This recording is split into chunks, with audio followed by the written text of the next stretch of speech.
目を覚まして、リンク。奇妙な部屋で目が覚めた。記憶はなく行くあてもない。一体ここはどこなのか。わずかに残されたかすかな記憶は告げている。かつて自分がリンクという名であったこと、そして失ってはいけない何かをもう失ってしまったこと。あなたはこのハイラルを再び照らす光。姿なき導く声はどこか懐かしい響きを帯びていた。今こそ旅立つ時です。ずいぶん長い間眠っていたらしい。なぜそうなったのか、なぜ今起きたのか。さあその答えを探しに行こう。失った物語に決着をつけるためにようこそナルニーです。今回もくっそ面白いです。なんたってゼルダの伝説ブレスオブザワイルド、時を超えた使命と決着の物語と、こちらを見つめる男と目が合った。何か話があるようだ。少し挨拶してみよう。世捨て人風の老人は語った。この辺りはかつてハイラル王国と呼ばれる豊かな国であったそうだ。だが100年前災いに見舞われ国は滅び、今じゃ一っ子一人寄りつかない呪われた地になってしまったそうだ。100年前に何があったんだろうか。なぜ自分だけ長い間眠っていたんだ。壊れた遺跡に住み着く魔物、誰もいない世界を当てのなくさまようのも悪かないが、だんだん居場所を失ったような気分にもなってくる。今はまだ思い出せないが、何か重大な使命があったはずだ。そんなリンクを導くはおかしな誰かの声だった。あなたは100年の間眠っていたのです。遥かな城に輝く光、それを取り巻く黒い渦。謎の声曰く、あの怪物が力を取り戻すと世界は終わってしまうらしい。だから手遅れになる前に何とかしてねと言われた。すでに万事休す感がすごい。そんなこんなでヤバすぎる使命を押し付けられてしまった。だが慌てる前に状況を整理しよう。100年前この国は滅んだ。原因はあの怪物。ほっとくと世界が滅んでしまう。だから今からあいつを倒すらしい。自分がすごいね、やはり万事休すである。そんな風に頭を抱えていると、ふわふわじいさんがやってきた。どうなってんだそれ。じいさん曰く、あれは薬剤ガノンというらしい。100年前に現れ町を破壊し多くの民の命を奪った。挙句王国の象徴ともいえるハイラル城に取り付き、以来動きを止めているそうだ。誰かが奴を抑えているらしい。一体それは誰なんだ。城を見つめるリンクに老人は尋ねた。あの城へ行きたいのかと。答えは一つ、行くしかない。自分が何をなすべきかは魂が覚えている。記憶なくそうが道外れることはない。数分後、リンクは道をそれていた。道に迷ったわけではない。そもそも道がなかったのである。ここはハイラル、閉ざされた大地。現在いるのは陸のこと。広がる絶景に抜け道などなかった。ただし地上に降りる方法がないわけでもない。そう老人は言う。鍵となるのはパラセール。例のふわふわ浮くあの道具さえあればこの辺境から脱出できるらしい。何としてでもあれが言う。だがそんなリンクの足元を見たジジイがこう抜かしたのだ。パラセールをやってもいい。だが代わりに宝を探して持ってこい。要は交換条件としてこの辺りの遺跡に眠る宝をいくつか探し出すと言ってきたのだ。世界の危機だというのにとんだけジジイさんである。そんなこんなでリンクは農湖へ山湖へ走り回る羽目になった。辺境地だけあって人はいない。見渡す限りの大自然、時折出くわすクソジジイ、ひしめき倒す魔物たち。ホンダルケージに来たもんだ。どこ向いても野蛮人しか見当たらない。そんな大地にぽつりぽつりと祠があった。こいつが旅の巡礼地、お宝眠る場所である。古代文明の名残か、あるいは魔法か、おおよそ理解を及ばぬ技術相手にリンクは高度な知恵比べ。鍵となるのはシーカーストーン。目覚めた時手元にあった謎の端末である。どうやらこいつでいろんなものを操作できるようだ。原理はわからない。だがどう使えばいいかはわかる。それで十分だ。肝心の宝だが、それがこれ。時を超えたバーチャル促進物である。薬剤ガノンを倒すため勇者に力届けんと悠久の時を超えて待ち続けた者たちであった。彼らの思いが力に変わる。それが宝の正体だった。ジジイ、魔物、大自然、立ちふさがる理不尽の数々を時に利用し、時に流され、それでも抗い修行の日々を重ねていく。そうして宝集めのノルマを達成し旅を終えた頃、リンクは見違えるほどたくましくなっていた。さあ約束のパラセールを渡してもらおう。だいたいいつもその辺ぶらついていたじいさんだが、今日はかなり真剣な様子だった。お主に全てを話す時が来た。そう言ったかと思うとどこかへ消えてしまった。何なんだあのじいさん。まあ仕方ない。呼び出された場所に向かうとしよわしの本当の姿を見せるとするかの。我が名はロームボス・フォレームス・ハイラル。じいさんの正体、それは100年前に薬剤ガノンに殺されたハイラル王国の王であった。記憶すら曖昧なリンクを混乱させぬよう仮初めの姿をとっていたらしい。の割にはだいぶ楽しんでいたような。許せよ。はい。魔王の怨念薬剤ガノン。ジジイ改めハイラル王は100年前何があったのかを語り始めた。薬剤ガノン復活の伝承は大昔からハイラル王国に伝わってきた伝承だった。だがそれが間近に迫っていると明らかになったその時、ハイラルの皆は恐怖した。なぜなら魔王復活は世界の滅びを意味するのだ。だが伝承には同時に希望も記されていた。薬剤ガノンに対抗する手段は大地に眠ると。要は地下になんかすごいもんが埋まってるぞという助言であった。こうなったらもう掘るしかねえということで、国を挙げての大規模発掘が始まった。見つかる種は古代技術、祖先らが残した自立戦闘兵器ガーディアンと獣をかたどった巨大兵器神獣であった。ここまでは上々、対策バッチリ。あと必要なものは封印の力を持つ王家の姫と大魔の剣に選ばれし騎士であった。だから王はしきたり通り4体の神獣とそのパイロットたち、そして優秀な騎士を用意した。中心に担うは娘ゼルダ姫。そうして運命と予言に倣って結成されしは対魔王パーティーエイケスであった。完璧な布陣だ。これでガノンを倒せる。誰もが安堵した。だが狡猾なガノンは我らの想像を超える策をもって復活したのだ。番狂わせのガノンの強襲により町は壊滅、大虐殺、英傑たちも命を落とし、優秀な騎士すら姫をかばって深手を負った。だが最後まで残ったゼルダ姫はたった一人でガノンに立ち向かったのだ。リンク、後を託します。あなただけが最後の希望。どうか。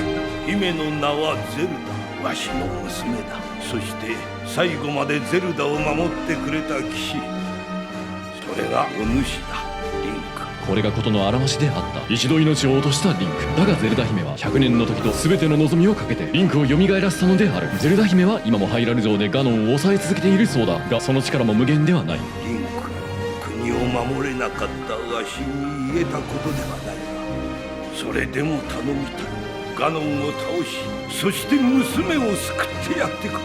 だが今なお四神獣はガノンに奪われたまま、ハイラル城でも多くのガーディアンが動き続けている。今のお主がすぐにあの城へ行くのは厳しかろう。まずはここより東の地にある村を訪ねるのだ。村の名はカカリコという。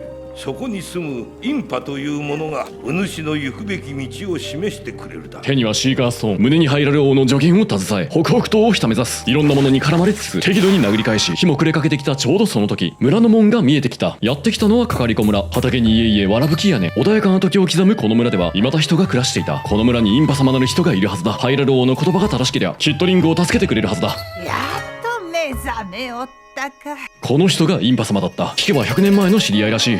覚えておるじゃろ。申し訳ないが全く覚えちゃいない。なんせ自分のことさえあやふやなんだから。しかしばあさんはそんなリンクのことをリンク以上に詳しかった。なんせインパばあさんにはゼルダ姫の言葉を目覚めたばかりのリンクに伝えねばならぬという使命があったからだ。だから100年間もずっと待ち続けていたらしい。一時に使命守っているとは大したもんだが、問題発生。当のリンクが何もかもきれいさっぱり忘れていたのだ。この事態はさすがのインパ様すら予想していなかったらしい。姫様が命を懸けそなたに託した伝言、生半可な覚悟の者に伝えるわけにはいかん。命を懸ける覚悟はできたか。ちょっと待った、聞いてしまうと後戻りできないやつだ。少々考える時間が欲しい。今作はオープンワールド、止めるものはない。どこ行ってもいい。遺跡探索に明け暮れるもよし、街の人と話すもよし、好きに行き好きな飯が食える。とはいえ実はリンク、昔は随分堅物だったそうだ。それは生来の気質ではなく、エーゲスという役職に縛られて生きざるを得ない周囲の圧力によるものであった。ならば今のこの環境、記憶を失いいろんなしがらみからある意味解放されたこの状況は、ある意味呪いが解かれたようなもの。かつてリンクが失った自由そのものなんじゃなかろうか。逆に言えば記憶を取り戻すこと、使命を背負うこと、それは自由を失い再び勇者として生きることを意味する。それが自由の対価にふさわしいものかはやはり思い出さねばわからない。故に古い写真頼りにとある遺跡を訪れた。そこはジョニー式城跡、リンクが騎士になった場所だった。だが当時の美しいハイラル城はもうない。大魔の剣に選ばれしハイラルの勇者よ。そのたゆまぬ努力と結実せし剣技を認め、それはジョニー式の記憶だった。だがなんかおかしい。で大魔の剣に宿らんことは。なぜか当のゼルダ姫のやる気がまるでなかった。おざなりもいいとこである。前途多難みてえだな。はためから見てもリンクが姫に塩対応されているのは明らかだった。100年前の仲間たち、辛そうにリンクを見つめるゼルダ姫の顔、断片的ではあったが確かに思い出した。さて自分が何者かは分かったが、それ以外はやはり分からなかった。命をかけるにふさわしいもんかはノリで決めるが一番いい。なぜなら考えたって無駄だからだ。オッケー。そうしてインババーさんはゼルダの言葉を語り始めた。ガノンは何度でも復活する、そういう存在だ。だがガノンが復活するたび、勇者の魂を持つ者と女神の血を引く姫が決まって現れ、最終的にガノンを打ち倒す。そんな一連の流れが何度も何度も繰り返されているのがこの世界の歴史だった。まさにお決まりの展開である。100年前のガノン復活の時も最初はみんなそう考えていた。だからハイラルの偉い人たちは例に倣って予言通り英傑を集めた。勇者と姫、それと4人の神獣使いである。ここまでは良かった。予言が正しければ復活したガノンを4体の神獣でタコ殴りにした後、大魔の剣を持つ勇者がとどめを刺し、最後の仕上げとしてゼルダ姫がガノンを封印するはずであった。だが問題が起こった。今回復活したガノンは予定外の行動をとったのだ。なんと真っ先に4人の英傑を殺し、神獣を乗っ取り、あらゆるものを返り討ちにしたのだ。そう、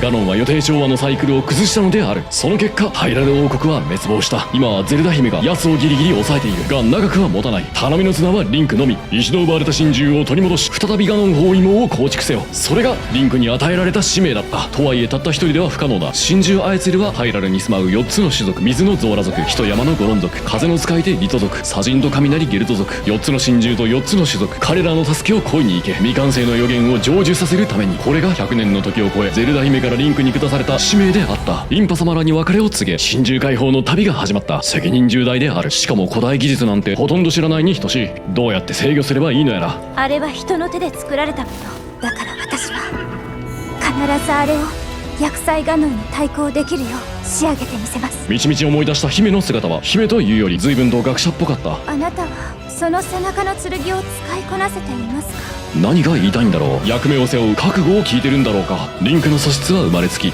類まれなる剣の才は自由を奪い、代わりに勇者の席を背負わせた。ぶっちゃけ生まれた時から歩む道の選択肢はなかった。道が一本しかないんだから迷いようはない。まあ100年前の道など今は残っちゃいないが、この世界には無数の種族がいる。無条件でこちらに殴りかかってくるゴミどものことはさておき、基本的にはみんな友好的だ。リンクはハイリア人、何でも神に最も近い種族らしい。真偽のほどは分からんが、何かと重要なポジションにいることが多い。一方今回会いに行くゾーラ族は水中で暮らしてるそうな。まともにコミュニケーションが取れる相手ならいいんだが、おーいそこの君。どこからか話しかけられたと妙なやつが雨とともに降ってきた。何やつと身構えるも敵ではない。というかゾーラ族の王子だった。君だ。君はハイリア人だろ。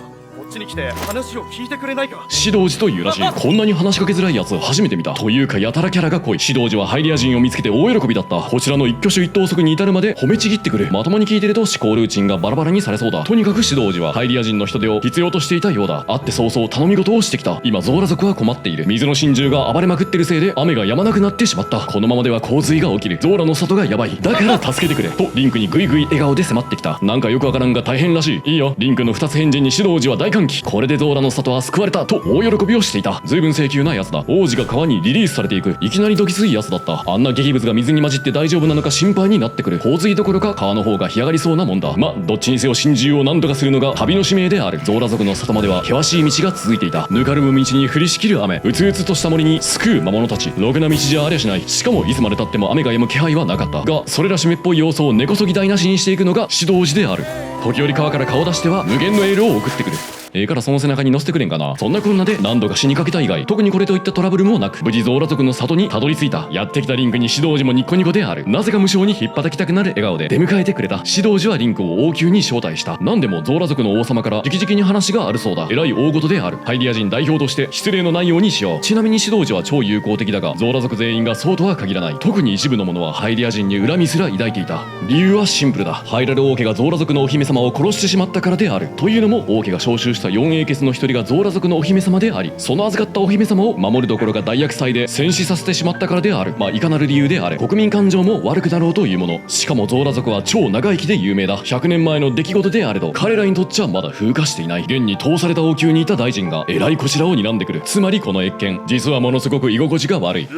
ゾーラ族の王が現れた。やたらでかい。好物の一つにハイリア人の肉が入ってないことを祈ろうが、捕食する気はないようだ。むしろ逆。なぜか見知らずのリンクに対して親しげに話しかけてきた。聞けば100年前面識があったようだ。ま、様子を見るに晩飯の食材にされることはなそうだ。だがこちらが何も覚えていないこと、例のゾーラ族のお姫様のことさえ忘れていると知って王は顔を曇らせた。ミファーという子で幼い頃リンクとよく遊んでいたそうだが、まあ覚えてないものはしょうがない。たわいもない世間話の後、王はついに本題に入った。最近水の真珠が暴れているせいでゾーラ族の貯水池が溢れかけているらしい。もしダムが決壊でもすれば大洪水が起きてしまう。そうなれば無数の人が亡くなるだろう。だから真珠の扱いに長けたハイリア人に助けを求めてきたのだ。何としてでも止める必要があるが、異を唱える者が一人いた。王の相談役とおぼわしき老人が大反対をしてきたのだ。どうやらこのじいさんハイリア人のことを憎んでいるらしい。言うまでもないがミファー様の一件だ。どうやらこのじいさんミファー様の世話係だったらしく、娘のように溺愛していたらしい。だからハイリア人に対して人一倍強い怒りを持っていたのだ。ハイリア人の助けを借りるくらいなら下かんで死ぬ、そんなスタンスで突っかかってきた。だが王はじいさんとは真逆の対応を示した。助けがいるから協力してくれと、なんとハイリア人のリンクに頭を下げてきた。そればかりかなぜか王家の鎧まで送ってきた。代々ゾーラ族の王女が将来婿になる男にぴったりサイズで思いを込めて作る鎧、こんなものを果たしてもらっていいのか。ダメです。当然のごとくじいさんはブチ切れた。それを作ったのはミファー様、着ていいのは婿になる男だけだ。それを何の関係もないあろうことがハイリア人の男に渡すのかと、そんな感じでじいさんはブチ切れ、作戦会議を放棄してしまった。これはかなりめんどくさいことになった。というのもあのじいさん国のいろんなもんを管理してたらしく、協力してもらえないと心中戦に様々な支障が出るらしい。つまり和解の必要がある。なんだあのじいさん。じいさんは亡くなったお姫様の像の前にいた。ミファー様を相当愛していたのは間違いない。だが公私混同はさすがにいただけない。指導寺が必死に説得をしているが、じいさんは相変わらずリンクを受け入れるつもりはないようだった。がそんなじいさんに業を煮やして指導寺はとあることを打ち明けた。リンクこそミファー姉さんの思い人であったのだ。だからこの鎧はリンクの元にあるべきなのだと。まさかの展開。寝耳に水。あまりのことにじいさんは否定した。ミファー様がこのようなハイリア人を思うわけがございませぬ。何も覚えておらんのですぞ。この像を見ても何もと。こうしてると出会った頃のことを思い出すね。あなたはまだ子供で無茶してすぐに怪我をしてハイリア人のあなたは気がついたら私よりも大人になっちゃってたけど、私あなたの傷を治してあげられるの嬉しかった。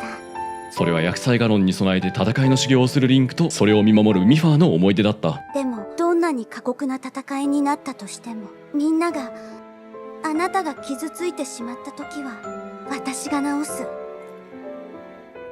何度でもどんな怪我でも私はあなたを守りたいから。薬剤ガノンとの戦いが終わったら、そうしたら子供の頃みたいにまたここへ遊びに来てくれる？薬剤ガノンとの戦いで結局ミファーは死んでしまった。故にこの約束が果たされることはなかった。一方じいさんは相変わらずブチ切れている。お前がミファー様の思い人であるはずがなかろうと一歩たりとも譲らない。どこまでも認めないじいさんを説得するに言葉はいらなかった。ただ鎧を着ればよかった。確かにぴったりサイズである。議論の余地はない。さすがのじいさんも認めざるを得なかったようだ。お前こそミファーの思い人であると。こうしてじいさんもしぶしぶ協力してくれることになった。真珠バルッタはゾーラ族の貯水池で大暴れしていた。今からあいつを何とかしよう。シロ王子も全面協力。背中に乗れと豪語した。ありがたい。そのセリフを里に来る時にも聞きたかったもんである。あの氷を壊すんだ。真珠バルッタ、それは像をかたどった古代兵器。扱えるものは多くない。だがかつてこの真珠をミファーは操っていた。リンクの守れなかったもう一人の姫である。ミファーはゾーラ族の姫でありながらゼルダ姫率いるエーケスの一人に選ばれた。それは史上許されぬ運命であり、従うしかない定めであった。少なくとも当時のリンクにとっては。だがミファーにとっては少々違う意味を持っていたようだ。それで姫様、私の他に選ばれた4人はボロンの猛者ダルテル、リトの戦士リーバル、ゲルドの族長ウルファサ、そしてリンク。そう大魔の剣士に選ばれるようにずっと前からミファーはリンクに密かに思いを寄せていた。そんなミファー、リンクがゼルダ付きの騎士に選ばれたと知った時、一体何を思ったんだろうか。きっと並々ならぬ葛藤があったに違いない。シドン、早く登っておいで。ミファー、やはりシドの年で滝登りはまだ無理なのでは。でも姫様、私はブッダに乗るのだから。この言葉の真意や怒り、定められた運命がある以上、従うがエーケスの務め、守れるものはそう多くない。何もかも思い通りというわけにはいかないからだ。だがその弱さすらもミファーは受け入れているようだった。ただできることのために尽くす。その眼差しは諦めと決意の入り混じったものだった。お姉ちゃんの後ろで感覚をつかむの。行くよお姉ちゃん。もしものことがあったら、この里はあなたが守らないといけないのね、シドン。真珠の動きが止まった。あとは乗り込むだけである。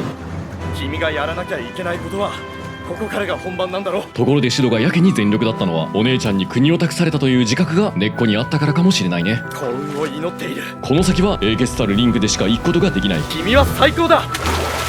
無事だったんだね。謎の声が聞こえてきた。懐かしい声。この声はまさか。真珠内部はまるで遺跡。不気味な空気に包まれていた。からくりが道を阻むさなか。だが定期的に声が聞こえてくる。リンクを導くその声は懐かしい響きに満ちていた。思ってた。いつかあなたがここに来てくれるかもって。リンクとミファーは4歳の頃からの幼馴染だった。その頃のリンクはまだ騎士として選ばれる前、普通に感情を出しご飯を食べるのが好きな子だった。しかし子供にもかかわらず、その非凡なる剣の才能が知れ渡り、姫の騎士に選ばれたのだ。で、周囲の模範となるよう自分を律し続けた結果、感情を表に出せなくなってしまったという。そんな風に変わってしまったリンクをずっとミファーは遠目から見ていたらしい。ガノンを倒した後、お互い全てのしがらみから解放され、昔のような関係に戻れる日を夢見て。気をつけて。あれはガノンが作った魔物。でもあなたなら勝てる。きっと勝てる。カズ・ガノン、薬剤ガノンが生み出した己の分身であり、四英傑を葬った悪魔である。そしてミファーを殺したのもこいつだった。あの槍に気をつけて。射程がすごく長い。二人の姫だが守れるのは一人。そしてリンクが勇者である限り守るべきはゼルダ姫であった。そこに市場を挟まる余地などありはしなかったのだから。カーズガノンを倒した。あとは真珠を解放するだけである。ありがとう。おかげで私の魂は解放されて、このルッタも取り戻せた。でも昔のように遊ぶのはもう無理みたい。治癒の力も魂だけになった今の私にはもう使えない。だからあなたに託すね。私の力、ミファーの祈り。昨日までずっと泣き続けてた。これから永遠に一人きりなんだって。だけど今日あなたが救ってくれて、こうしてもう一度会えた。そしてこれからは私の力があなたの助けになれる。だからもう大丈夫。じゃあ行くね。私とルッタのお役目を果たさなきゃ。あなたがあの城でガノンと戦う時の援護、今度は失敗しないから。リンク、あの人を、姫様を助けてあげて。真珠使いゾーラ姫のミファー、大魔の剣士ゼルダ姫の騎士リンク、お互いそうとしかあれない役目の中でミファーは何を思って生きていたんだろうか。本当は自分が守ってもらいたかったと思いながら死んだんだろうね。でもリンクのことを思えば心殺して笑顔で送るしかなかったわけだ。泣き言など言えるはずがない。使命を果たすため必死に生きる思い人の目の前などでは。ルッタ、あなたのおかげで私はリンクの役に立てる。あの人がハイラル城で厄災ガノンと戦う時、助けてあげて。あなたの一撃でできるだけガノンの力を削って、それがリンクにしてあげられる最後の助けだから。ガノンを封印できたらハイラルに平和が戻る。あなたと私も役目を終えられる。お父様、お元気かしら。私わがままばっかりでいっぱい心配かけて、できればもう一度会いたかったな。そうして真珠は取り戻され、雨は止み、指導時は相変わらず。リンクは一つの里を救い、英傑としての最初の使命を果たした。死んでしまったミファーを守ることはできないが、せめて守りたかったものを守ることならできるはずだ。そうしてゾーラ族の里を後にし、2体目の真珠松デスマウンテンに向かうことになった。ちなみにミファーにとっての真珠ってのはハイラルの運命とかそんな崇高なもんじゃなくて、どちらかというとたった一人に向けられたもんだったんじゃないかな。そう、国を守るためじゃなくって真珠に乗るために国を捨てたんだ、ミファーって。そう、結局リンクなんだよね。だからこの辺踏まえた上で、最後のわがままでごめんなさい、あのくだりを見ると、なんかちょっと思いついたあのシーンの意味がなんとなく繋がるんじゃないかな。気になる人は視線とか気にしながらもう一度ムービー見返してみ。ゼルダ姫のくだりとか超怖いぞあれ。そう、一言も世界のためとかゼルダ姫のためとか言ってないっていうね。ミファーは気の毒ではあったが、だが運命に翻弄されているのは何も彼女だけではない。今日は付き添わなくて良いと伝えたはずです。いくら国王の命令であっても当の私が護衛など必要ないと言っているのです。城に戻り父にそう伝えてください。出会った当初ゼルダはリンクに冷たかった。おそらくはそばにリンクがいると自分が何者であるか嫌が王でも自覚せざるを得なかったからだろう。やはりままならないもんである。リンク次向かうは真珠2つ目、ゴロン族住まう村。湿っぽいゾーラ族の里とは打って変わり岩肌が目立ってきた。火山の麓では溶岩が絶えず流れ、周囲の岩肌からは終始熱気が立ち上っていた。人には耐え難い極地であるが、古都岩肌のゴロン族にとっては楽園のようだ。彼らは鉄鋼業を生業とし、このデスマウンテンに住んでいた。武装の名前である。実際火山はかなり危険だった。定期的に岩や溶岩が降ってきやがる。こりゃかなわんとひときわ大きく地面が揺れた。地震かと身構えるも現れたは真珠であった。真珠はルーダニア。山を伝い歩くその様はまさにサラマンダーのよう。あれが地鳴りの正体だった。火山に住み着いているらしい。今からあのデカブスをどうにかしなきゃならんことを考えると気がめいりそうだ。ようやくゴロンシテにたどり着いた。まるで街全体が溶鉱炉のようだ。鉄鋼業が盛んというのもうなずけるが、最近は火山の噴火が激しいらしく、地元民もさすがに参ってるようだった。100年前は町の守り神だった真珠ルーダニアだが、火山に住み着いて以来歩くたびに山が刺激され、今じゃ噴火が止まないというと、偉い真珠にブチ切れてる人を発見。真珠のせいで観光客が来ない、採掘業もストップ、このままじゃ商売上がったりだと嘆いている。オケ、真珠駆除なら手を貸そう。このおっさんはこの辺りを仕切ってる組長らしい。でその組長曰く大砲を使えばルーダニアを追い払うことは一応できるそうだ。だが問題もあった。ここんとこ最近組長の腰の調子がかなり悪いらしい。いやそれは知らんがなと言いたいところではあったが、どうやら大砲を扱えるのは組長だけらしい。なんやそれというわけで、なぜかおっさんの腰を治す羽目になった。街の治安ワンオペはさすがにどうかと思う。ブラックかな。でもリンクも世界平和ワンオペやからな。ブラックやったわ。組長曰く腰痛の薬を下っ端の一人に取りに行かせたようだ。どこで道草食ってるのか知らんが連れ戻しに行こう。さてユンボウはこの辺りにいると聞いたが、おや何やら情けない声。壁の中にいるようだ。おそらく九段のユンボウだろう。腰痛の薬を取りに来たはいいが、落石で入り口を塞がれたらしい。間抜けな奴もいたもんだ。まあいい、助けてやろう。ご安全に。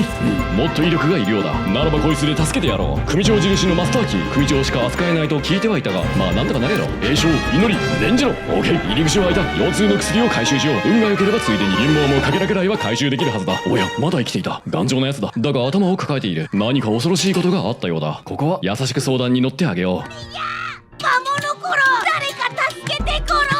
頭でも打ったのか、ありもしない幻覚を見ているようだ。もう大丈夫だよと落ち着かせる方法はないものかと考えてると、ようやく正気を取り戻したゴロン族の少年。彼こそ探していたユンボウである。ゴロン族と聞くとガチムチのイメージがあるが、ユンボウはかなり臆病のようだ。とりあえず自分が助かったと気づくと、慌てた様子で組長に腰痛の薬を届けに行った。あっという間に見えなくなったユンボウの後を追い、リンクもゴロン市に戻ったが、ユンボウの姿が見えない。聞けば一足先に組長に腰痛の薬を届け、その足でルーダニア退治に出かけたようだ。おやヘタレかと思いきや意外と有能。組長も準備万端。さあいざ行かん心中戦が、組長がなぜかぐたついている。何やらルーダニアをぶっ飛ばすことに引け目を感じているらしい。というのも心中の中にゴロン族のヒーローエーケス・ダルケルの魂が囚われているのだという。だからそれをぶっ飛ばすのもなんだか気が引けるそうだ。つかめてきたぜ。ゴロンの英傑としてダルケル様にも意地があるからな。この男がダルケル、カラッとしてムキムキなゴロン族のヒーローだった。あの美しいゴツゴツしたうまそうな岩の尾根、ここから見る景色が好きなんだ。薬剤ガノンとやらがどんなやつかは知らねえけどよ、この景色を守ってみせるぜ。なあ相棒。ダルケルは豪傑だった。腕っぷしばかりじゃない。誰よりも仲間たちのことを気にかける繊細さをも持っていた。そんなダルケルが目下心配しているのがゼルダ姫のことだった。というのもゼルダ姫は与えられた使命に対してあまりに必死すぎるという。まああの姫さんはじーっと気合入りすぎっつうか、特におめえには。ゼルダ姫はリンクを遠ざけたがっていた。完全無欠で何考えているかわからないリンクがどうしても受け付けられなかったのだ。そんな二人をダルケルはずっと心配していた。そしてそんな強く優しいダルケルの子孫がまさかのユンボウらしい。組長はそう語った。意外や意外。しかもダルケルの血を引いてるがゆえに最強の防護魔法まで使えるらしい。パシリかと思いきやまさかの実力者である。道理で助けた時も無傷だったわけだ。そりゃさぞかし大事に扱われてるかと思いきや、組長曰く今から大砲にユンボウを詰めてルーダニアめがけてぶっ放すらしい。聞き間違えたかな。あいつ硬いからめっちゃ効くんよとのこと。サイコパスかな。天罰当たってもおかしくないレベルである。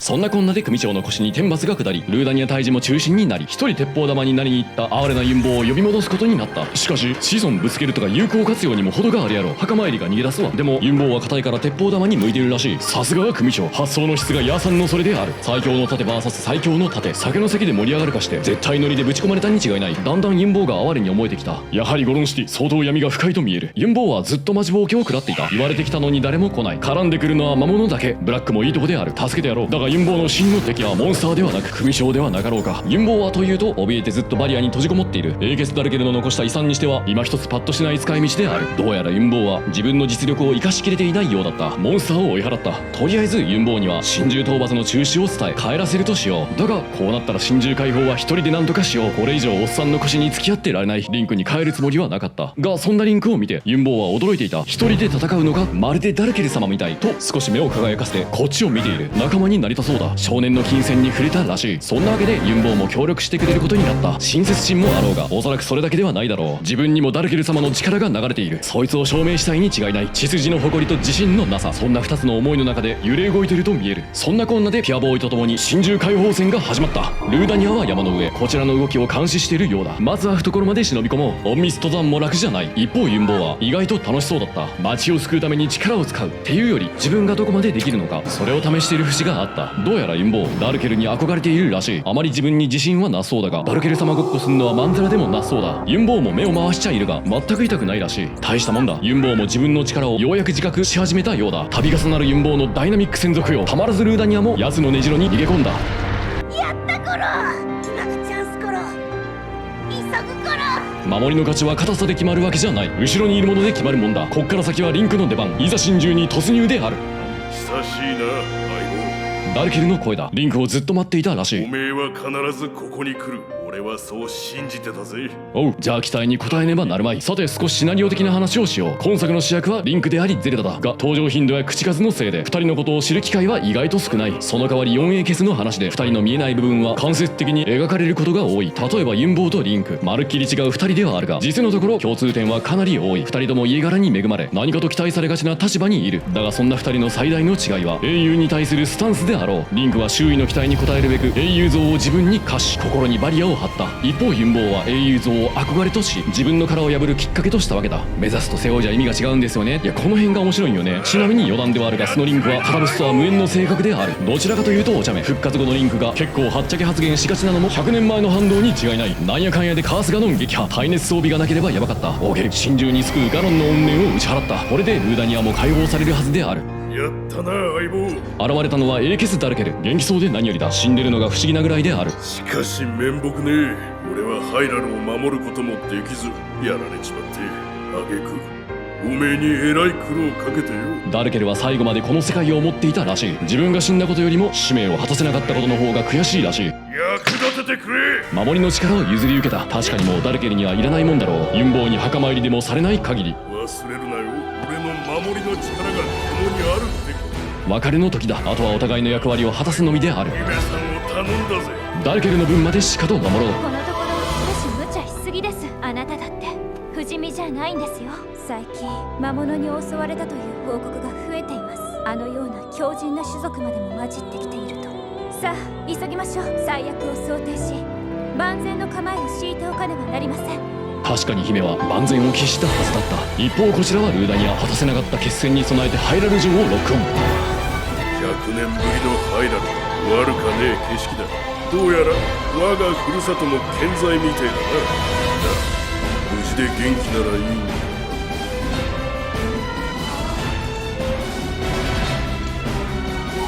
へっ、本当に悪かねえ景色だ。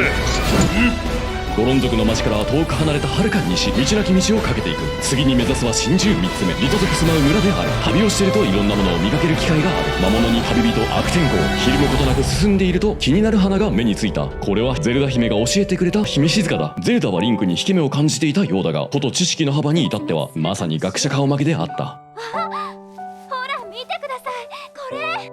珍味で有名な食用種ですが、人の能力を向上させることが分かってきたんです。類いまれな身体能力を誇るあなたにもぜひこの研究調査に協力してもらいたいのです。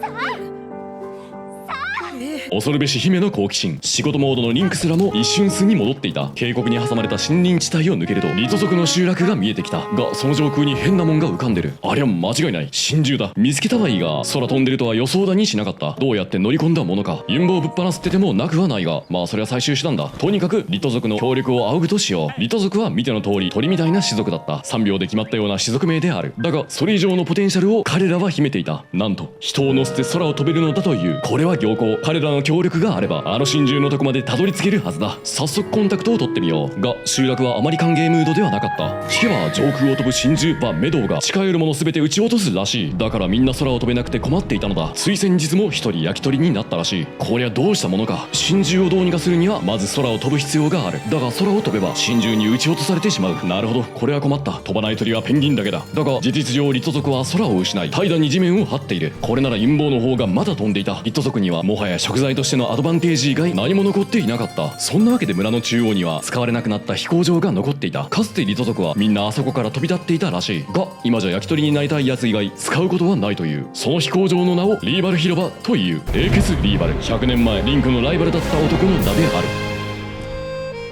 る。どうだい今の。君にはとても真似のできない系統だろう。この青いのがリーバル。ライバルとは言ったが向こうが一方的に突っかかってくるだけだ。リンクに対して何かと対抗意識を燃やしてくる男だった。なおスマ村で似たようなの見た気がするが別人である。この技をもってすれば薬剤ガノンに対して有利に戦いを進められること間違いなしだよ。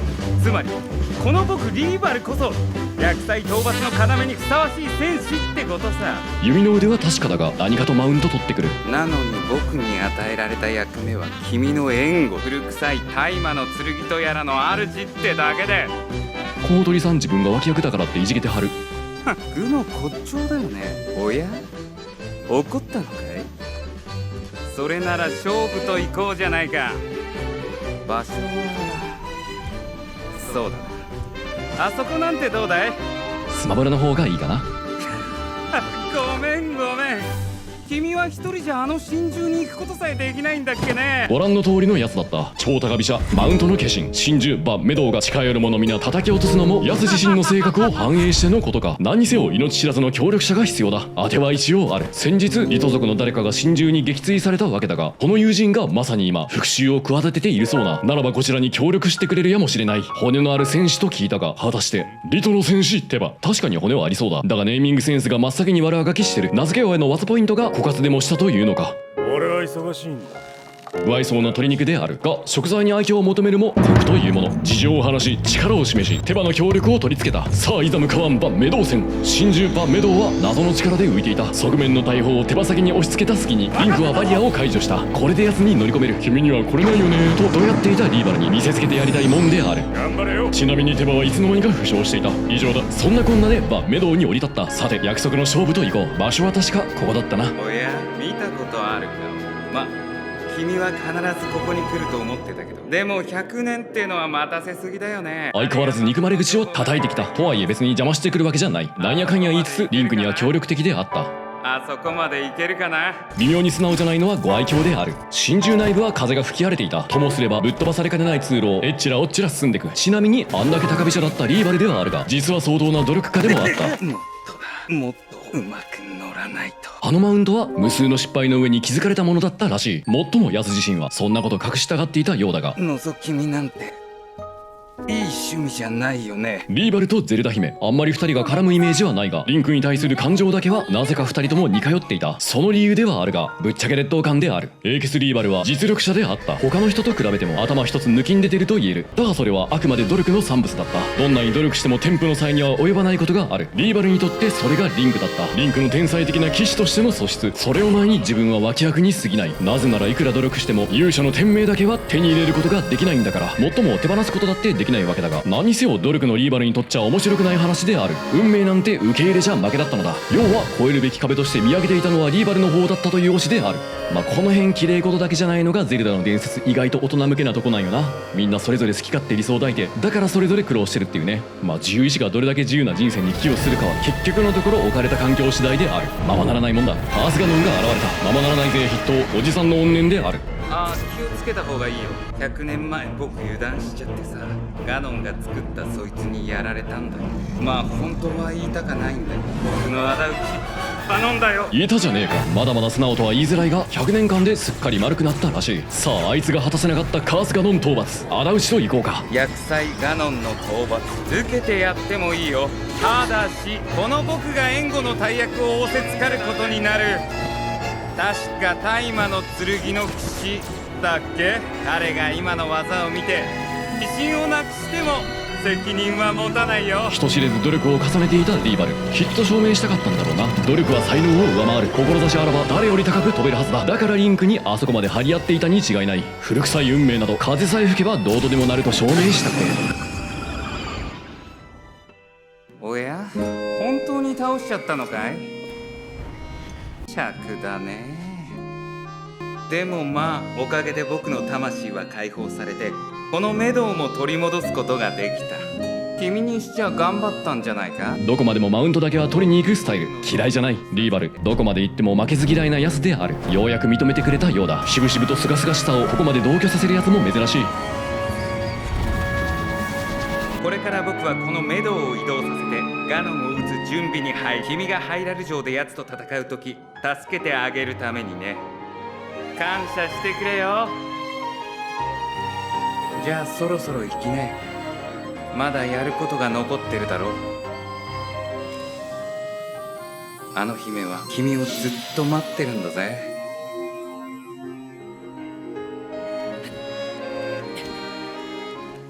いつまで経ってもやみませんね。お父上の跡目を継ぐべく騎士の道を選び錬磨を続け、そしてあなたは大麻の剣に選ばれるほどの剣士に成長した。それは素晴らしいことだと思います。でももしもあなたに剣の才能が全くなくて、それでも周りの人たちからお前はこの絵の家に生まれたのだから絶対に騎士にならねばならないと言われたら、そう言われ続けたとしたら、あなたはどうしていたと思いますか。ゼルダ姫は唯一無二の存在だった。たとえ本人に才能がなくても唯一無二であらねばならなかったのだ。そしてそのプレッシャーがゼルダ姫を追い詰めていたのである。そろそろ認めるしかないみたいだな。あいつは飛べもしないくせにこの真珠にやってきて、僕にはできなかったことをやり遂げた。悔しいけど乾杯だ。君こそ僕らの要だ。リト族は空を取り戻しリーバルも解放。何もかも奇跡的にうまくいっている。残るはゲルド族に伝わる真珠。このまま順調に進むといいね。ゲルド地方には果てしない砂漠が広がっていた。昼は照りつける太陽、夜には吹きすさぶ寒風。そんな人が暮らせる限界ギリギリを進んでいる時のことだった。突然の砂嵐に襲われた。そして地響きとともに巨大な何か現れる。なんだあいつ、ゲーミング古代遺跡とでも言おうか。こいつを正確に形容する言葉が見つからない。とはいえあれの制作者がラクダに対する激しい批判意識を持っていたことは間違いない。どう見てもラクダディスだが、それ以上のことは何もわからない。やがて奴は砂嵐の中に消えていった。なんだったんだあれ。その辺うろついてたゲルドのお姉さん曰く、あれは真珠バ・ナボリスらしい。なるほど、今回の挑戦相手というわけだ。だが近寄るのは絶対やめろとも警告を受けた。というのも無策で挑めば雷に打たれて死ぬという。実際この辺に住んでる人もかなり迷惑してるそうだ。オゲイならば何とかして雷返しの方法を見つけねば。何にせよまずは情報収集だ。この地方に住まうゲルド族は女しかいない。というのもゲルド族にはほぼ男が生まれないからである。じゃあどうやって人口維持してるのかというと、旅に出て男漁りをするそうだ。彼女らはその番号をボーイハントという。ちなみに今爆弾を投げたのは見返せばわかる通り、リンクがありえないほどひどい振られ方をしたからである。あんな巨悪を生み出すゲルド族やいかに。さてここが九段のゲルドの町のようだが、早速槍を突きつけられてしまった。聞けば男は入れないそうだ。意外と厳しい戒律だ。ゲルドの言い伝え曰く、未成年がボーイと交わると災いが起きるそうな。そりゃ大変だ。まあ知ったこっちゃない。信じられるほど覗きたくなるのが人情というもの。壁を登って侵入だ。何やましいことなんて考えてないさ。ただちょっと世界を平和にしたいだけだ。全然スケベじゃないぞ。Oh shit。ボーイは出ていけ。結局見つかって叩き出されてしまった。自分らは襲うくせに全くフェアじゃないと。同じく町に入ろうといろいろやってる変態から面白いことを聞いた。なんでもこの町に定期的に出入りしてる男がいるらしい。ならばそやつを探して詳しく話を聞きに行こう。ボーイ禁止だろうが抜け穴ぐらいはあるはずだ。ちなみにボーイとはゲルド語で男という意味である。女はバーイだ。発音間違えるとしたかんで死ねとゲルドの姉ちゃんにしこたま罵られることになるぞ。たどり着いたバザールはオアシス中心にかなりの賑わいを見せていた。ここに例の抜け穴を知るボーイがいると聞く。早速探そう。なかなか異国情緒たっぷりなバザールだ。だがリンクにはなぜか既視感があった。確か一度ここに来たことがあったはずだとゼルダ姫がちょんまげマスクの変態どもに追われていた。奴らはイーガダン、薬剤ガノンの信奉者でありハイラル王家の敵だった。以来残党の一部はイーガダンと名乗り復讐のため国家転覆を狙っていた。あわやゼルダ姫絶体絶命の危機。そんな窮地を救ったのは姫の騎士リンクであった。あらボーイたるもの、やはり守るものあってこそである。さてそんなリンクのボーイに危機が訪れた。ゲルドの町に出入りできる男がいると聞いてきたが、どうやら彼もとい彼女のことだったようだ。郷に入りては郷に従え。つまり潜入には女装の必要があったのだ。こうしてリンクはめでたくバーイになったのである。なんかまんざらでもないようだ。爽やかな可憐系乙女と化したリンクに道行く人々は振り返る。もともと女側だったリンクが女装なんてしたもんだから秘められた力が解放されてしまったのである。もはやバレる余地はない。こうしてリンクは堂々と町の門をくぐることに成功したのだった。大通りには色とりどりのバザールが立ち並び観光客を魅了する。だが目的は真珠退治の協力要請だ。男であることを隠しつつゲルドの長相手に話を通さねばならない。難しい交渉になる。適度に間抜けな族長であることを祈ろう。聞くところによると族長は子供らしい。意外だ。ムッキムキのアマゾネスを想像していた。何でも若くして亡くなった先代族長の娘だったらしく、やむえずリーダーになってしまったんだとか。旅の者か、わらわに何か。意外や意外、謎の貫禄。予想していた子供像とは真逆だった。しかも隣の剣持った姉ちゃんがめっちゃ睨んできよる。まるで圧迫面接会場である。とりあえず真珠討伐の手助けがいるとボールが出る前に要件だけ伝えよう。すると珍しいものを持っておるようだな。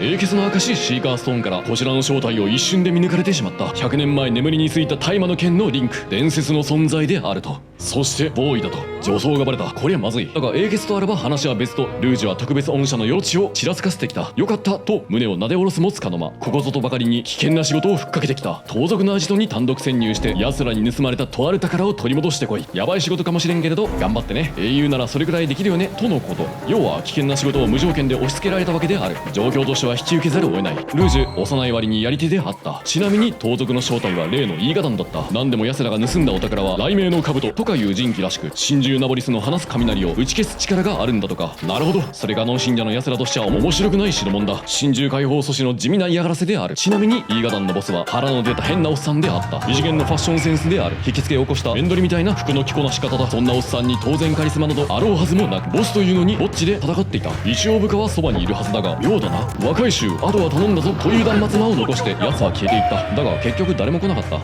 まあシナリオ的に言えば奴はルージュとの対比であろう。カリスマは年食うだけでどうにかなるもんじゃない。痛ましい教訓である。そんなこんなで兜を取り戻しルージュのところへ戻ると、おや玉座にいない。聞けば2階の寝室で一人リンクを待ってるという。なぜ貴様のようなものをとガードの姉ちゃんも首をかしげつつリンクを睨みつけてきた。おっかない姉ちゃんである。何かあれば意味深な方のボーイハンドされかねない。ルージュはベランダで待っていた。何事かと思えばルージュは人生相談をしてきた。聞けば彼女予期せぬ形ででトップに立ってしまった自分に対し実力不足を感じているらしい。盗まれた雷鳴の兜も実は族長の証でもあったらしい。本来であればとんでもないスキャンダルだが、それでもそんな自分をリーダーとして立ててくれてるゲルド族の皆にずっと申し訳なさを感じているようだ。早く理想の大人になりたい。周りのみんなの目は温かい。だが時にその期待が重いんだとルージュは笑ってこぼした。だが本題は別にあるようだ。取り戻した兜、族長の証は果たして自分に似合うんだろうか。ルージュはそれを心配していた。大丈夫、みんなの期待に応えようとするその思いさえあればきっと似合うに決まってる。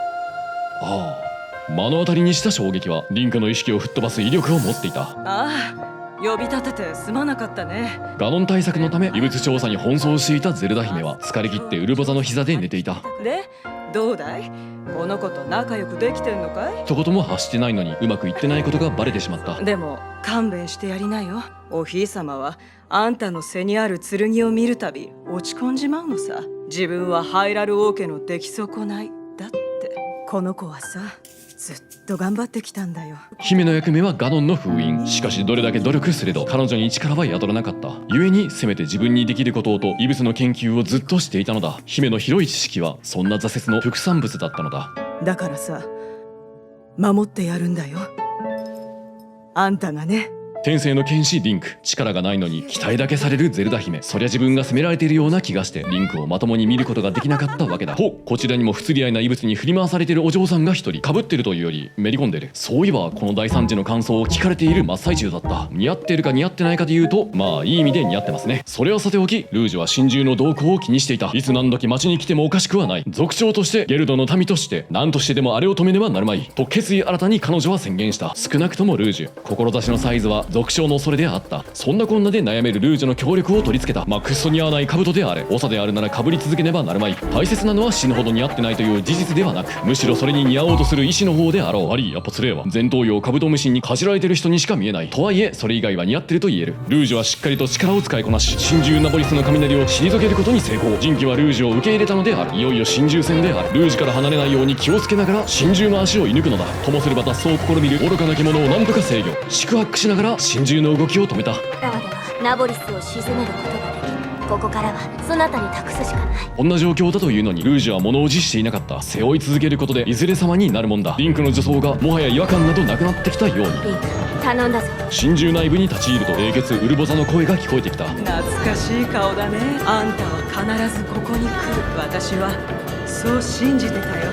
ウルボザはゼルダ姫をおひいさまと呼んでまるで娘のように可愛がっていた。その理由は亡くなったゼルダ姫のお母さんがウルボザの友人であり、同じく娘のことをおひいさまと呼んでいたからだ。だからウルボザにとってゼルダは友人の忘れ形見であり、娘同然の愛情を注いだのだ。封印の力ばかりはゼルダ姫を見放したようだ。それは祈りによって目覚める聖なるもの、そう聞かされて育ちました。けれど母が言っていた体を満たす霊力も祖母が耳にしたという精霊の声も何一つ私には感じられない。父には何度も叱られました。それはお前が学者の真似事ばかりやっているからだと。でも幼い頃からどんなに頑張っても祈っても古代の神ゆかりのこの地にすがってすら聖なる力が私を行うことはなかった。教えてください。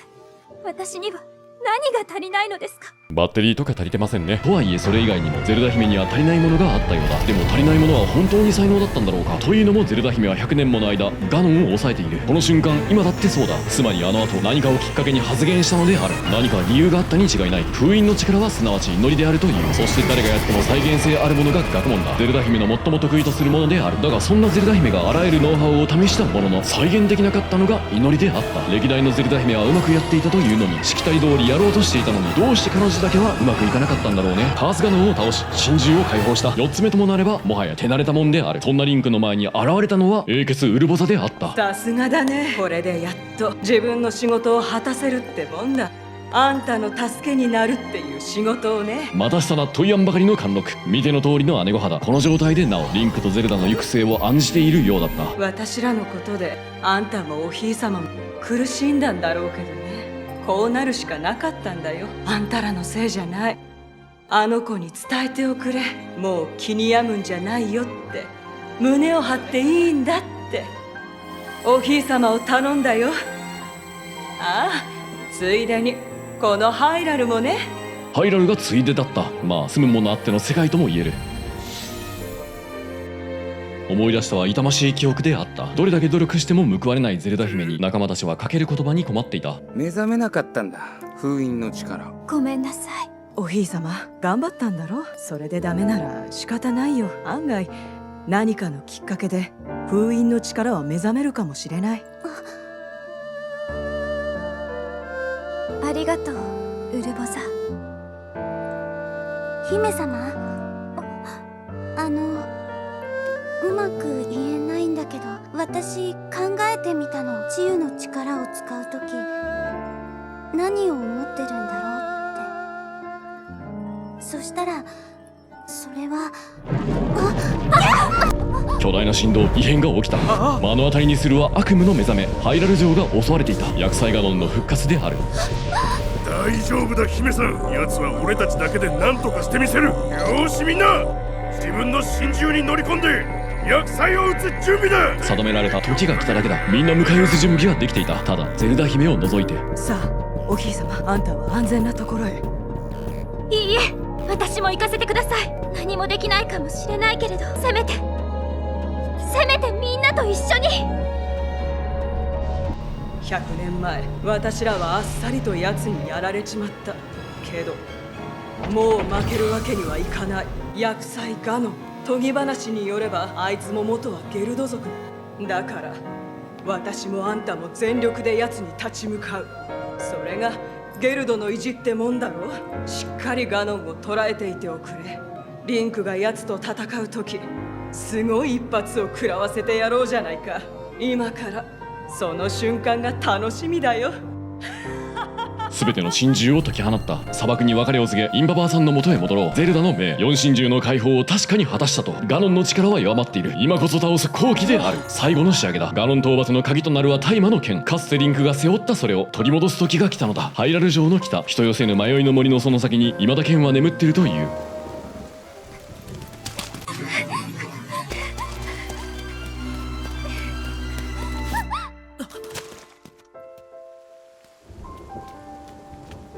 どうし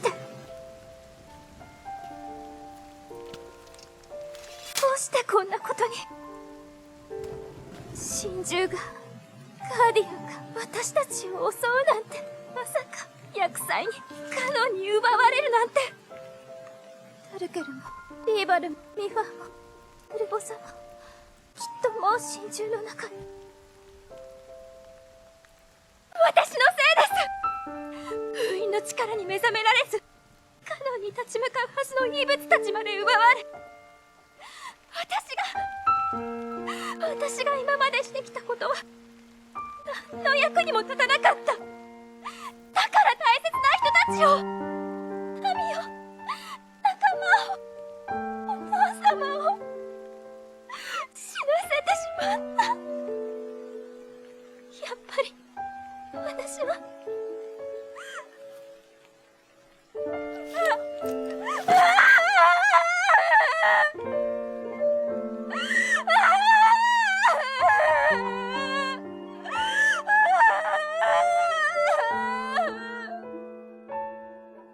何もかもを見てきた剣が台座に刺さっていた。かつて背負い続けた使命の証、大魔の剣である。後を託します。あなただけが最後の希望。どうか。剣には記憶が宿っていた。やっと現れたか。100年の時、主がここを訪れるのを待っておったぞ。自らをデクノキと名乗る巨大な老木が話しかけてきた。何やらリンクに警告があるようだ。大魔の剣は持ち手を試すという。資格なくば命を落とす。たとえ100年前の持ち主とて今ふさわしいかはまた別問題であると。今の主に果たしてそれを抜けるかどうか。抜ける抜けないの問題ではない。抜くしかないのだ。もういいんです。もうお願いです。あなただけでも逃げて。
だ助かる。リンクを助けられる。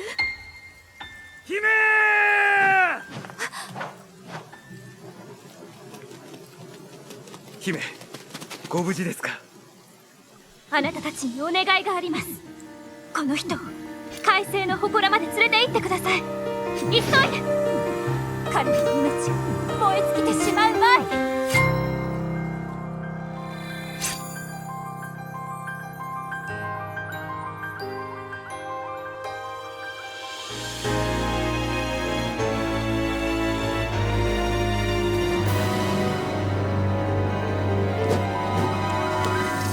もはや後方に憂いなし。目指すはハイラル城。黒い雲が大地を灰に染め、城はまがまがしい邪気に覆われていた。しかもガノンのガーディアンらがやたらめったら撃ってくる。一見孤立無縁の状況である。しかし解放された四神獣が薬剤ガノンを睨んでいる。この場にオラスとも共にいる。あの光交わるところでみんなリンクを待っている。辺りは息もつかせぬ緊迫感に満ちているが、もはや行く手にリンクを阻むものはない。泣いても笑っても決戦の時が迫っていた。追い風を受け、ついにハイラル城への道が開かれたのである。ついに道は開かれた。決戦の時は近い。辺りは息もつかせぬ緊迫感に満ちていた。いいね。さて、城内部はだいぶヤバいことになっていた。魔物たちが我が物顔でうろつき、黒い霧が辺りを侵食している。もはやかつてのハイラル城の面影はどこにもなかった。だがそんな城の残骸の一角でポツンと咲いた姫静かの花を見つけた。崩れた部屋には実験道具に本の山。どうやらゼルタ姫の書斎らしい。ここでずっと異物の研究をしていたようだ。ガーディアンもようやく動かせるところまでこぎつけました。この調子でガーディアンや神獣への理解を深めていけば、たとえ薬剤ガノンが復活しても対抗する力は得られるはずです。ここで何をしておるのだ？研究に精を出す娘をハイラル王は快く思っていなかったようだ。ガーディアンの実験を見ていました。私たちが異物を完全に把握すれば薬剤への対応も。確かに。だがこの国の姫であるお前がなすべきことは他にあるはず。いつまでそうして己の役目から逃げ続けておるのだ？逃げてはいません。先日も勇気の泉に赴き沐浴し祈りを捧げ。異物に関わるのをやめ、全ての時間を修行に注げというて、薬剤封印の力を身に宿す術がそれ以外にあるのか？わかりません。でも努力しているつもりですけれど、どうしても。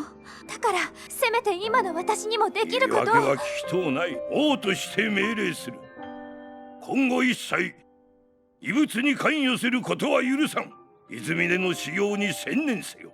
口差がない王宮の者たちに何と呼ばれておるかは知っていよう。出来損ないの姫、責を果たせぬ無才の姫。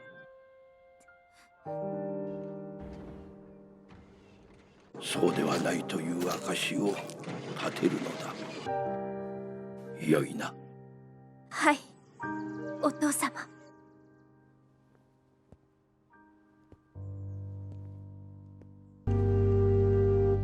なんというか痛ましすぎる。封印の力は目覚めず、皆からは出来損ないと叫ばれ、おまけに父親からはどやされる。そんな中でせめて自分にできることをと研究した異物の力はあろうことか敵に利用され、皆を襲う結果に繋がったのだ。そんなゼルダ姫の胸中やいかに。リンク、ごめんなさい。私の力ではもうガノン。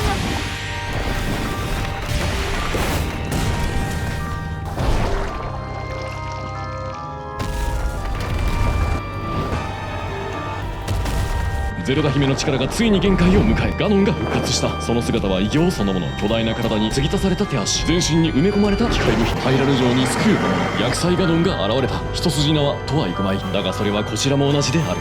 言っとくけど君のためじゃないよ。僕はガノンに借りを返したいだけだからね。これが私の最後の力。負けないで。行くぜ相棒。さあこいつを食らいだガノン。お姫様、もうちょっとの辛抱だよ。志半ばで果てた皆、誰一人諦めてなどいなかった。100年の借りを返すとばかりにガノンをみんなでフルボッコ。さすがのガノンもこれは効いたらしい。かなりの体力を削ったようだ。しかしそれでも立ち上がる。さあこっからが本番だ。奴の振り回す巨大な獲物、当たればマジで致命傷。いなすも端くも一苦労。ゼルダ姫はどうやってこんなヤバい奴を100年間も抑えていたのやら。それだけのポテンシャルがあったならば無能と言われることもなかったろうに。まあその答えだけど、おそらくは頑張りすぎてたんじゃないのかな。ゼルダ姫って努力して周囲の期待に応えようとしていました。でもそうやって焦るあまり周囲の期待に応えることが目的にすり替わっていたんじゃなかろうか。そう、ゼルダ姫自身が機械みたいな人生を送っていたんだよね。でも機械じゃ祈ることはできない。なぜなら祈りに必要なのは自分の願いなんだから。生き方そのものがゼルダ姫を封印してたっていうね。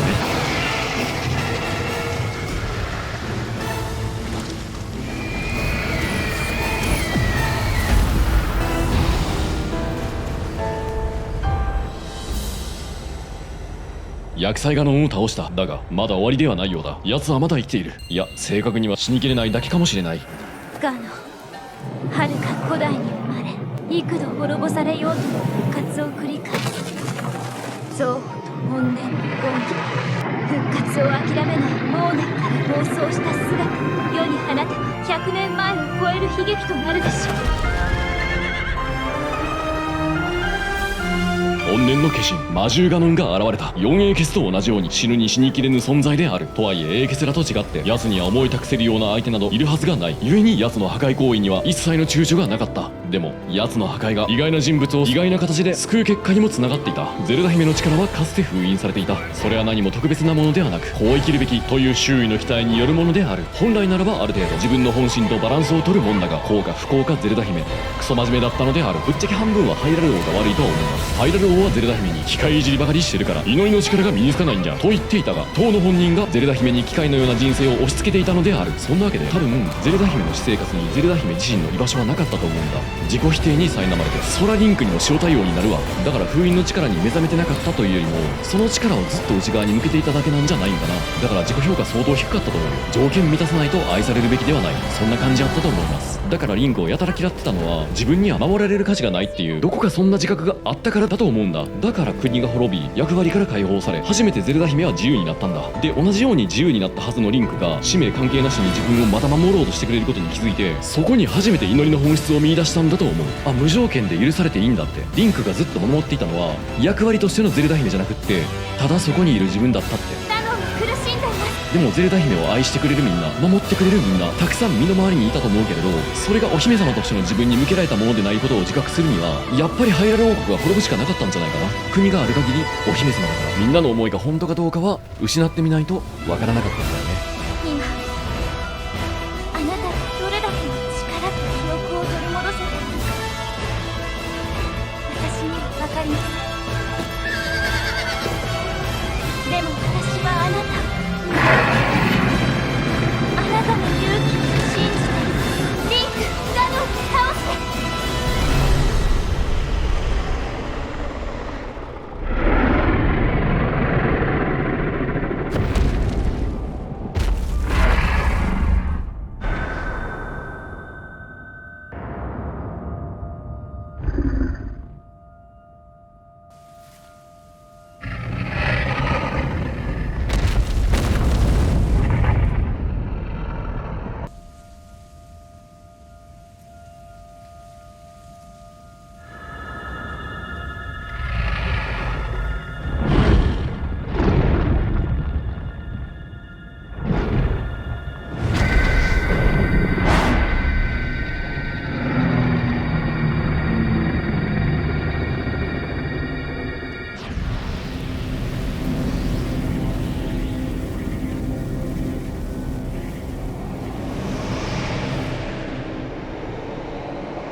私はずっと見守ってきました。あなたの運命も苦難も戦いも。だから私信じていました。あなたが必ず厄災ガノンを打ち倒してくれると。ありがとうリンク。ハイラルの勇者、私を覚えていますか？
厄災の脅威は去りましたが、なさねばならないことや決して消えない悲しい思いは残されています。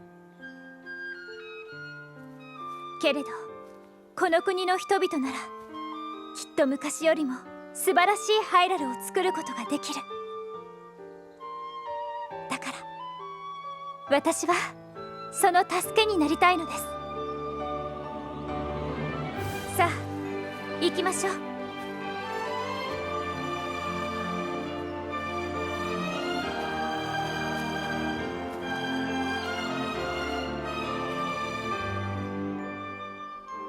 またその剣の声が聞こえなくなりました。私の力は100年の封印で枯れ果てたのかもしれません。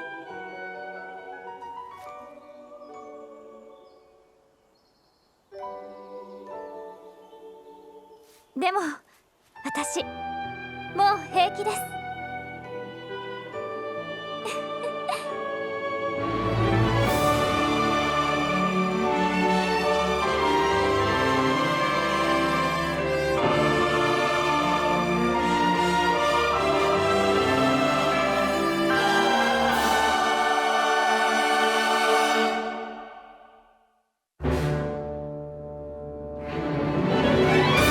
ゼルダの伝説ブレスオブザワイルドめっちゃ良かったな。いやここまでいいとは思わなかったな。いやもう最高っす。さていかがだったでしょうか。よかったらその辺のボタンを押しまくっといてください。あと初見の方、このもの今ゲーム作ってます。だからゲームを作ってるゲーム実況者って覚えて帰ってくれ。はいもう忘れない。おらというわけで次回何かしらあげる時までしばしのお別れだ。以上ナギーでした。じゃあね。